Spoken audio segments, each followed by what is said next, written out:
वणी येथे सकल ओबीसी महामोर्चा संबंधित जिल्हा अध्यक्षांची आढावा बैठक। नमस्कार, मी Jayashree Sonawane, blue storm TV news मध्ये आपले सर्वांचे स्वागत आहे आणि ही बातमी आहे यवतमाळ जिल्हा प्रतिनिधी रामभाऊ भोयर यांच्याकडून। ओबीसी सेल यवतमाळ जिल्हा यांच्या वतीने ओबीसी सेल भारतीय राष्ट्रीय काँग्रेस पक्षाचे यवतमाळ जिल्हा अध्यक्ष इंजिनियर अरविंद वाढोलकर यांनी दिनांक 10 ऑक्टोबर 2025 रोजी नागपूर येथे होणाऱ्या ओबीसींच्या आरक्षणासंबंधित आरक्षणाचे संरक्षण करण्यासाठी मोर्चाच्या संदर्भात यवतमाळ जिल्ह्यातील वणी येथे दिनांक 4 ऑक्टोबर 2025 रोजी आढावा बैठक आयोजित करण्यात आली होती।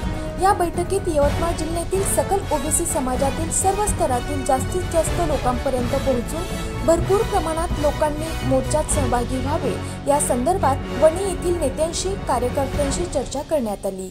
त्यावेळी या बैठकीला भारतीय राष्ट्रीय काँग्रेस पक्षाचे ओबीसी सेलचे यवतमाळ जिल्हा अध्यक्ष इंजिनियर अरविंद वाढोलकर, इंजिनियर अशोक तिके, वणी तालुका अध्यक्ष घनश्याम पावडे, राळेगाव तालुक्यातील सरपंच संघटनेचे पदाधिकारी किशोर धामंदे, संजय खाडे, पुरुषोत्तम आवारी, प्रशांत गोहोकार, प्रफुल्ल उपरे, विकेश पानघाटे, मोहन हलटे, श्यामराव घुमे, उमेश खापणे, संजय पोटे, भारत मालेकार, संदीप किंगळे, राजू अंकतवार, अशोक चिट्टे यांच्यासह अनेक मान्यवर उपस्थित होते। अशाच काही नवीन बातम्यांच्या अपडेटसाठी आपण पाहत रहा ब्लू स्टॉम टीव्ही न्यूज।